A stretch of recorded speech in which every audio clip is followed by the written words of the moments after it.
Assalamualaikum warahmatullahi wabarakatuh. Saya Lia Wahyuni dari kelompok 3 akan menyampaikan materi tentang disonansi teori. Disonansi teori ini pertama dicetuskan oleh Leon Festinger yang menggunakan tradisi sosiopsikologi dengan konteks interpersonal. Leon Festinger adalah seorang ilmuwan yang memiliki latar belakang psikologi. Ia adalah seorang psikologi sosial Amerika. Festinger juga dikreditkan dengan memajukan penggunaan eksperimen laboratorium dalam psikologi sosial. Teori disonansi kognitif adalah sebuah teori psikologi. Leon juga mengatakan bahwa manusia cenderung berusaha untuk mempertahankan psikologi di dalam dirinya sendiri agar dapat berfungsi secara mental di dunia nyata.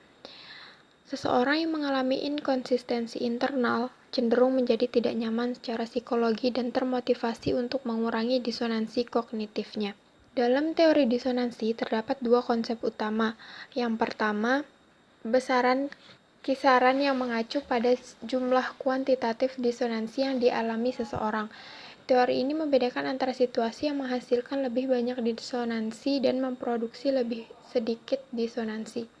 Kemudian konsep yang kedua yaitu mengatasi disonansi. Disonansi dapat diatasi dengan menambah kepercayaan konsonan, mengurangi kepentingan kepercayaan disonan, dan mengubah keyakinan untuk menghilangkan disonansi dengan cara tertentu. Kemudian ada asumsi. Ada 4 dasar asumsi dalam teori ini. Yang pertama yaitu manusia menginginkan konsistensi dalam kepercayaan, sikap, dan perilaku mereka. Maksudnya yaitu asumsi ini menggambarkan model sifat manusia yang berkaitan dengan stabilitas dan konsistensi. Dan asumsi yang kedua, disonansi diciptakan oleh inkonsistensi psikologi. Artinya, asumsi ini berbicara tentang jenis konsistensi yang penting bagi orang. Teorinya tidak menyangkut konsistensi logis yang ketat.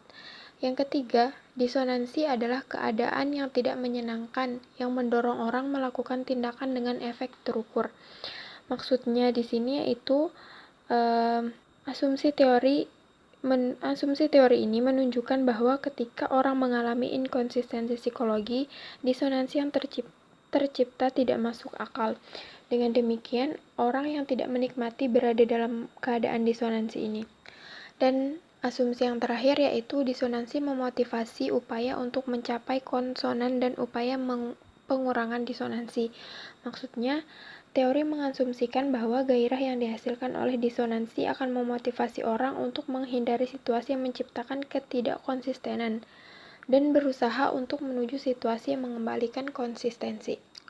Dan kesimpulan dari teori disonansi ini yaitu disonansi teori membahas tentang ketidaknyamanan seseorang akibat pikiran, sikap, atau perilaku saling bertentangan dan memotivasi diri untuk mengurangi atau menghilangkan ketidaknyamanan tersebut. Contoh dalam disonansi teori ini yaitu seorang ayah yang melarang anaknya untuk merokok, sedangkan si ayah sendiri merokok gitu. Si ayah ini tahu bahwa merokok itu tidak baik dan menyebabkan banyak penyakit. Namun, ia tidak bisa berhenti merokok karena dengan merokok ia merasa tenang dan bisa berpikir gitu. Nah, disitulah pikiran dan sikapnya saling bertentangan.